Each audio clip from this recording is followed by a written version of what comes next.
que ça va bien. Aujourd'hui j'avais envie de vous partager une expérience de vie que j'ai eue il y a 4 ans de cela déjà.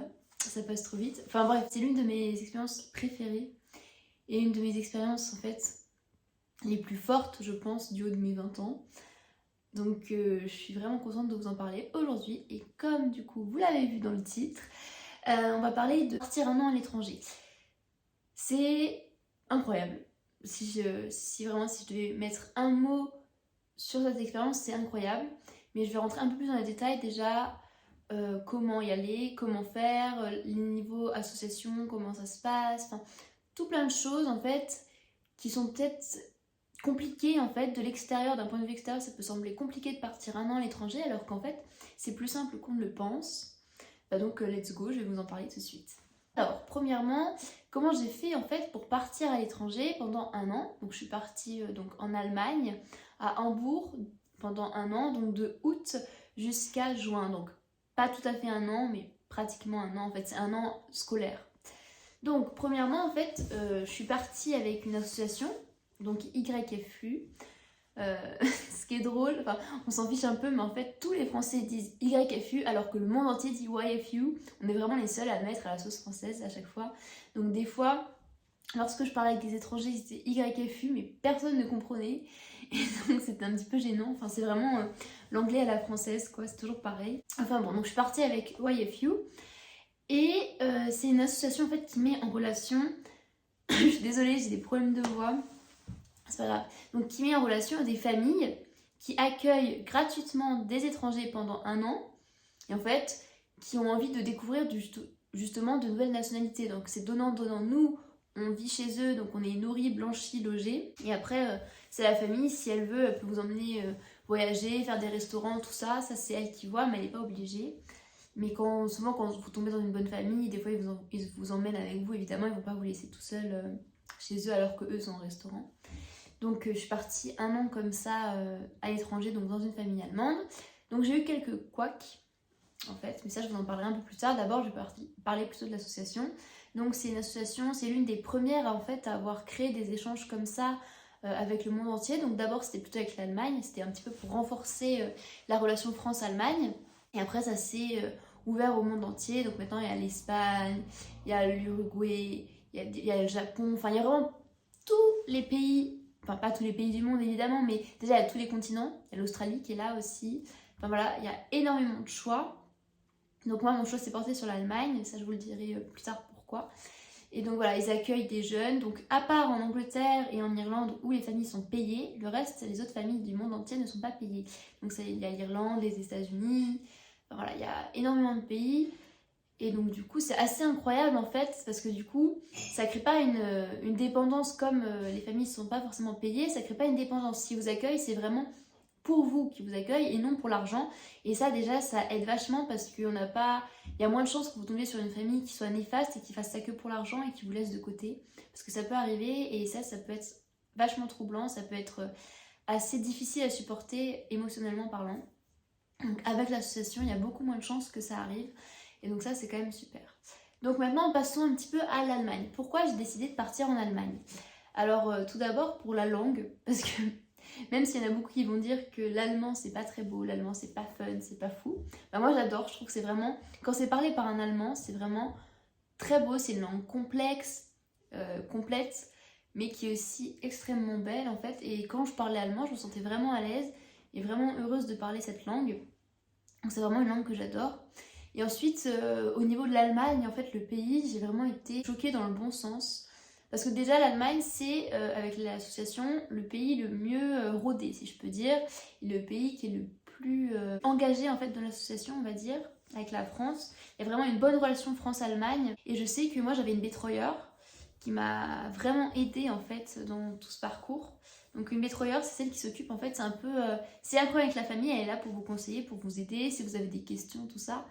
Et moi, j'ai vraiment pu compter sur ma bétreuillère. Donc elle s'appelle Sabine. Et j'ai eu des problèmes en fait avec ma première famille. Donc je vous explique. Comme j'ai jamais parlé l'allemand avant d'y aller, je parlais pas allemand, je savais même pas dire oui, non, merci. Du coup voilà, j'ai pu apprendre en fait parce qu'il y a un programme. Donc je suis partie 3 semaines dans une première famille. pour apprendre l'allemand. En fait, c'était un peu un stage, donc je suis partie avant les autres personnes. Je suis partie 3 semaines à l'avance. Donc c'était un petit peu comme un stage de langue pour apprendre l'allemand justement et pour être plus à l'aise quand on arrive dans la fameuse première famille où on est censé passer un an. Donc moi j'ai fait ma famille des 3 semaines, c'était extrêmement bien. Je suis extrêmement reconnaissante envers eux parce qu'ils ont été gentils, ils ont été à l'écoute, ils m'ont gâtée vraiment. C'était vraiment incroyable et j'ai vraiment été accueillie d'une manière dont je ne pouvais pas l'imaginer. Et après au bout de 3 semaines j'ai dû partir donc, dans ma famille qui m'avait choisi pour m'avoir un an. Donc je pense que je vais pas faire cette vidéo en fait en parlant directement de cette famille où ça n'a pas été. Je pense que c'est tellement un sujet vaste, ça risque de prendre je ne sais combien de temps. Donc je pense que je ferai une vidéo à côté pour parler de ça si ça vous intéresse. Pour vous parler un petit peu de comment faire face en fait à une famille qui ne vous correspond pas. Parce que ça peut être très difficile en fait à affronter, à changer de famille, tout ça, ça peut être très compliqué. Mais donc voilà. Donc cette famille, ça n'a pas été, donc je suis restée jusqu'à fin novembre. Donc j'ai passé quand même mes 16 ans là-bas. Mais voilà, je vous en parlerai tous plus tôt dans une autre vidéo en fait où j'aborderai vraiment ce sujet. Mais donc voilà, ça s'est pas très bien passé, ça a été difficile. Donc je suis partie de cette famille donc fin novembre. Et je me suis retrouvée sans famille en fait, parce qu'ils m'ont virée. Donc je me suis retrouvée sans famille et alors là ça a été un peu la cata, la panique. Mes parents, je vous imagine pas en France, ils étaient paniqués. Mais l'association a su faire face et j'ai été prise en charge de manière vraiment super bien, quoi. J'ai vraiment eu de la chance. Donc il y a ma betrayeur qui m'a accueillie chez elle pendant 1 semaine, le temps de trouver une autre famille. Donc mes professeurs à l'école, dans le lycée où j'étais, donc gymnasium ça s'appelait, ils ont fait une alerte, en fait ils ont lancé des avis de... Si une famille voulait bien m'accueillir, donc dans chaque classe, ils étaient en mode oui, alors il y a une jeune française qui cherche une famille pour l'accueillir ici, nanana. Enfin bref, j'ai eu beaucoup de chance parce qu'il y a une famille qui s'est dit, bah accueillons-la. J'ai eu la chance d'être accueillie 1 semaine après, donc on avait fait un petit rendez-vous d'abord pour se voir et après ils ont décidé de me prendre quoi. Et j'ai passé donc le novembre, fin novembre, donc début décembre, donc j'ai passé Noël avec eux. Oui, parce qu'en fait dans l'association, le but c'est vraiment d'être en immersion totale, donc de août jusqu'à juin, je n'ai pas vu ma famille en fait. J'ai passé 10 mois sans voir ma famille et à pas beaucoup parler par message. Enfin, comme il y a eu des problèmes avec mon ancienne famille, on a quand même pas mal parlé, plus que normalement on aurait dû. Mais ça, c'était parce que j'en avais besoin et il le fallait. Donc le but, c'est vraiment pas parler avec sa famille française. Donc ça peut être un peu compliqué aussi, mais avec de la détermination, franchement, ça va bien. Donc voilà, donc j'ai été dans la famille, donc dans la deuxième famille, qui a été vraiment super sympa avec moi, super génial. Donc ça a été vraiment beaucoup plus simple. Et donc du coup, j'ai pu être bien prise en charge donc par la deuxième famille. Après, ce qu'il en est de tout ce qui est amitié, tout ça. Alors ça a été un peu compliqué au début, parce que comme je vous l'ai dit, j'avais jamais fait d'allemand. Donc du coup, ma première vraie phrase en allemand, ça a pris 3 mois avant que je parle et que je dise une phrase en allemand. Alors au début, c'était super gênant parce que quand je suis arrivée dans la classe, je comprenais personne. Donc tout le monde était en mode ah nanana, me parlait, moi j'étais en mode comme ça. Donc je pense que j'étais... Il y a un groupe de filles qui m'a un peu pris en pitié et qui s'est dit bon, on va peut-être l'inclure dans notre groupe même si elle comprend pas grand chose parce que la pauvre elle est toute seule. Donc du coup, ils m'ont pris sous leur aile, ils m'ont aidé en fait, ils m'ont pris un petit peu... pas que je sois toute seule, ils ont commencé à me parler. Donc j'étais assez bien intégrée dans la classe, j'ai eu de la chance aussi par rapport à ça, j'ai pas été mise de côté. Et donc au bout de 3 mois, j'ai fait ma première phrase. Ensuite, j'ai commencé un petit peu à coller les éléments, à parler. Et j'ai eu de la chance parce que mon lycée, en fait, ils avaient une classe donc de migrants qui venaient de un peu partout dans le monde. Et donc du coup, en fait, pour l'allemand, j'allais avec eux. Donc j'allais avec cette classe-là. Donc déjà, ça m'a permis de connaître de nouvelles personnes aussi. Et donc eux, ils avaient des cours d'allemand basiques. Donc du coup, j'ai pu participer à ces cours-là. Du coup, j'ai pu un petit peu essayer d'apprendre les bases pour un peu mieux parler, tout ça. Et ça m'a vachement aidé, en fait, pour parler allemand, en fait. Parce qu'eux, ils apprenaient les bases, puisqu'ils étaient syriens, afghans, donc ils avaient encore moins de bases d'allemand que j'en avais. Parce que ça se ressemble encore moins, même pas les mêmes lettres, tout ça. Donc j'ai pu apprendre avec eux. Donc ça m'a vachement aidé. Et donc oui, pour parler de la classe, donc la classe d'allemand, enfin avec les Allemands plutôt, des fois je me sentais un petit peu seule parce qu'évidemment en fait on vous parle, vous comprenez pas, vous parlez pas à votre famille non plus. Donc ça peut être un petit peu compliqué, j'ai eu des petits moments de mou, j'avoue. Après j'ai su y faire face, heureusement j'ai trouvé le courage d'y faire face. Des fois je me demande encore comment j'ai fait parce que ça a été vraiment difficile. Et au fur et à mesure du temps, en fait, on s'habitue. Après, on commence à vraiment parler allemand. Alors même si l'allemand n'est pas parfait, votre allemand n'est pas parfait, le but c'est de se faire comprendre. Et je sais que j'ai réussi un petit peu à me faire comprendre, même si des fois ma prononciation n'était pas non plus faux folle, mais ça va, ça passait. Donc au fur et à mesure, on apprend. Au bout de 6 mois, quand même, je comprenais tout à peu près. Mais je parlais pas encore tout à fait bien. Et au bout de 9 mois, en fait, ça allait beaucoup mieux. Donc évidemment, les conversations un peu plus compliquées, j'avais un peu de mal, mais je comprenais quand même tout de même assez. Et il faut vraiment se dire que je suis partie de zéro. Je savais vraiment rien du tout. Et au bout de 9 mois tout de même, j'avais quand même des bases. J'arrivais à comprendre, à m'exprimer. C'est assez incroyable en fait, j'avoue. Parce que on pourrait croire que non, que c'est faux et que ça allait pas grand chose, ça allait pas m'apporter grand chose. Mais en fait, si. Et encore, donc j'ai travaillé quand même, j'avais cours, mais je suis pas restée dans les lexiques, les dictionnaires. J'ai vraiment bidouillé mon allemand et au final ça a quand même été hyper enrichissant et j'ai pas peur ni honte de m'exprimer parce qu'en France, souvent quand on apprend une langue, on peut le parler, on peut l'écrire, mais le parler avec quelqu'un, s'exprimer, c'est extrêmement dur. C'est vraiment, je pense, c'est le plus difficile en fait, c'est ça. Et donc là, j'ai pu le faire correctement. Donc c'était vraiment super. Après, j'ai quelques regrets. J'ai pas su en fait m'ouvrir suffisamment, je pense. Et j'avais toujours peur du jugement en fait. Je suis très timide, on ne dirait pas, mais je suis très timide. Et j'avais peur qu'on me juge, j'avais peur qu'on se moque de moi. Des fois, j'osais pas trop m'exprimer alors que j'aurais dû, c'est dommage. Et ça, je l'ai fait que à partir des 3 derniers mois en fait. J'ai vraiment réussi à m'exprimer, je me suis fait des amis en fait.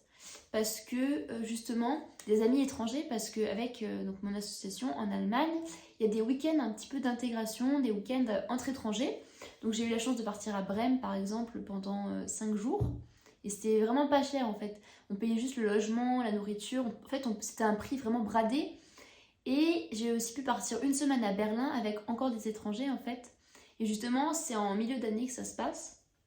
Du moins pour Berlin, c'est en milieu d'année. Il y a une semaine comme ça avec des étrangers où on peut retrouver des gens de toute l'Allemagne pour parler, faire des expériences. Enfin, vraiment, une semaine, c'était super sympathique. Et ça, c'était gratuit, il me semble. Je suis plus certaine, mais c'était gratuit. Et après, il y avait les 5 jours à Brême, donc c'était des options en fait. Et c'était un stage de théâtre à Brême où j'ai pu encore faire la connaissance de nouvelles personnes et c'était vraiment super sympa. Et en fin d'année, pour tous ceux qui sont en Europe, donc tous ceux qui sont avec YFU en Europe, il y a 4 jours à Berlin, 4 ou 5 jours, où on peut parler de nos expériences, on partage de ce qu'on a vécu. Et en fait, c'est vraiment ça que j'ai aimé dans cette association, c'est qu'on n'était pas laissé pour compte et qu'on était vraiment encadré. Et donc moi, j'ai eu beaucoup de chance parce que voilà, ma première famille, ça s'est très mal passé et j'ai pu changer et en trouver une rapidement. Je me suis jamais sentie seule et abandonnée en fait. Et ça, c'est très important. Donc voilà, mes regrets, c'est un petit peu de ne pas m'être assez ouvert aux autres et avoir un peu eu peur du jugement. Et même avec ma famille allemande, donc qui m'ont un petit peu sauvée, si je peux dire, qui m'ont recueillie, en fait, je me suis pas totalement ouverte.